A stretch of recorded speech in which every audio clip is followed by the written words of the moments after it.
Good morning, beta. I hope you all are fine and you are doing your studies very well.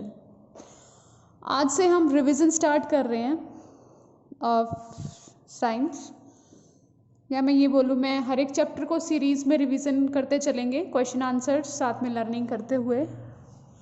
बेटा जो हमने last chapter हम 12 sound वाला कर रहे थे, 12 chapter sound, that will not come in, that is not in your syllabus, ठीक है।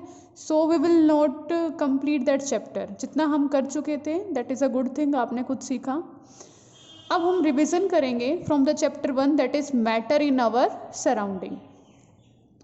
सो किस चीज़ को मैटर बोलते हैं बेटा? What is matter? Anything that is present in universe, और जिसका कुछ स्पेस है and that have some mass, like a sharpener, इसका ये कुछ स्पेस घेर रहा है ना, इसका कुछ मास भी है, तो इट्स अ मैटर, ठीक है। ये हाइलाइटर, इसका भी कुछ मास है, किसी चीज़ से ये बना हुआ है, so it is also a matter. So anything that occupy space, जो स्पेस घेरता है और जिसका कुछ मास होता है, उसको क्या बोलते हैं हम बेटा? मैटर बोलते हैं। जैसे हमारे इंडियन फिलोसफर ने मैटर को 5 बेसिक एलिमेंट्स में डिवाइड किया था, 5 तत्व: हवा, जमीन, आग, आसमान और पानी, ठीक है। All are made up of water.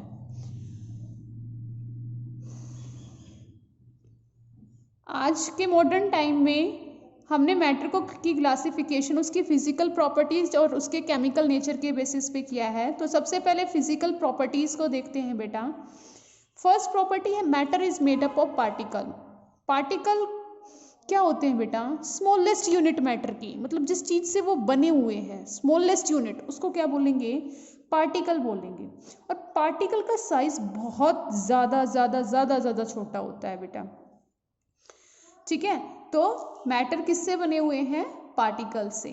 Then how small are these particles, कि ये पार्टिकल्स कितने छोटे हो सकते हैं मैटर के, कितने छोटे हो सकते हैं? इसके लिए आपके एनसीईआरटी में एक्टिविटी गिवन है बेटा, ये वाली, कि हमने क्या किया, 100 ml में नियर बाई 2 और 3 क्रिस्टल्स डाल दिए पोटेशियम परमैंगनेट के, जिसकी वजह से इसका कलर पिंक हो गया।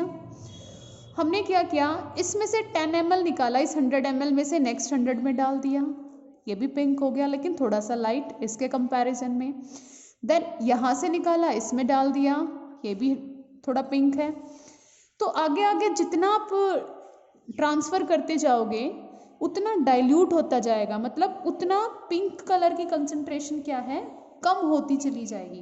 लेकिन स्टिल देखो, आपने तो 2 क्रिस्टल डाले थे, जैसे चीनी का दाना होता है ऐसे ही पोटेशियम परमैंगनेट का दाना बेटा, आपने तो वो डाला था और वो पूरे सॉल्यूशन पूरे 100 ml में डिसॉल्व हो गया। तो देखो कितना छोटा होगा इसका साइज, पार्टिकल का साइज। तो हमें इमेजिन भी नहीं कर सकते बेटा, इतना छोटा होता है पार्टिकल का साइज।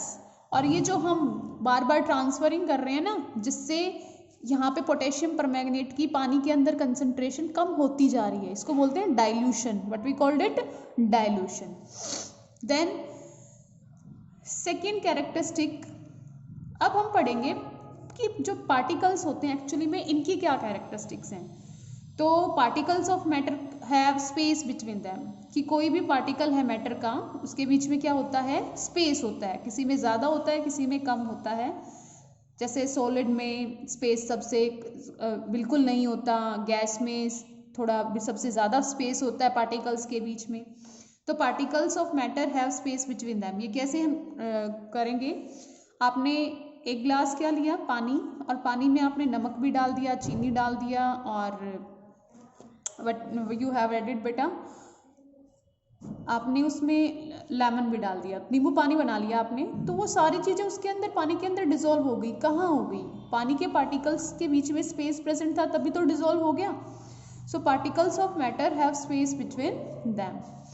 नेक्स्ट कैरेक्टरिस्टिक्स क्या है बेटा? Particle of matter are continuously moving, कि जो मैटर के पार्टिकल्स होते हैं वो कॉन्टिन्यूसली मूव करते रहते हैं। कैसे मूव करते रहते हैं बेटा?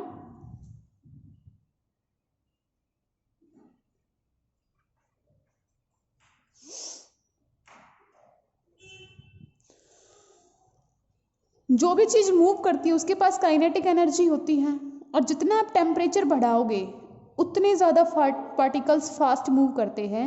यही रीज़न होता है कि अगर आप लिक्विड को जब बॉयल करते हो तो वो वेपर्स में चेंज हो जाता है, वेपर्स बन जाते, क्योंकि गैस वाले पार्टिकल्स के पास एनर्जी क्या है बेटा, ज़्यादा है। वो किसकी वजह से हुआ, टेम्परेचर की वजह से हुआ। और दो पार्टिकल्स जब एक दूसरे के साथ इंटरमिक्स हो जाते हैं उसको क्या बोलते हैं हम, डिफ्यूज़न। और ये हीटिंग की वजह से डिफ्यूज़न हमेशा फास्टर होता है। जैसे एक तो आप नॉर्मल पानी में चीनी को डिज़ोल्व करके देखो, और एक आप गर्म पानी, मतलब आप उसको साथ में हीट करो और तो उसमें शुगर डिज़ोल्व करो, it will dissolve easily. Then particles of matter attract each other, एक दूसरे को क्या करते हैं बेटा, अट्रैक्ट करते हैं। पार्टिकल्स ऑफ मैटर कैसे अट्रैक्ट करेंगे बेटा, देखो मान लो कोई सॉलिड है, ये सॉलिड है, इसके पार्टिकल्स एक दूसरे के साथ बिल्कुल ऐसे अटैच हैं, उनके अंदर भी कोई फोर्स ऑफ अट्रैक्शन है जो उनको ऐसे होल्ड करके रखा हुआ है। सो इसलिए पार्टिकल्स क्या कर रहे हैं बेटा, एक दूसरे को अट्रैक्ट कर रहे हैं। तो सॉलिड में ये फोर्स सबसे ज़्यादा होएगा। देन आपको ये ब्लू बॉक्स के क्वेश्चंस दे रखे हैं बेटा, which of the following are matter, chair matter होगा ऑब्वियसली, एयर मैटर है, लव इट्स अ फीलिंग, कोई मैटर नहीं है, स्मेल, स्मेल नहीं, मैटर नहीं है, हेट मैटर नहीं है, almond, thought, called, cold drink, smell of perfume, perfume की स्मेल मैटर है बेटा, क्योंकि परफ्यूम के पार्टिकल्स एयर के अंदर पड़े हुए हैं। Then give reasons for the following observation. The smell of hot sizzling food reaches you several meters away, but to get the smell from cold food you have to go close. कि अगर बिल्कुल गर्म ताज़ा खाना है तो उसकी easily आपको स्मेल आ जाती है एज़ कम्पेयर टू ठंडा खाना।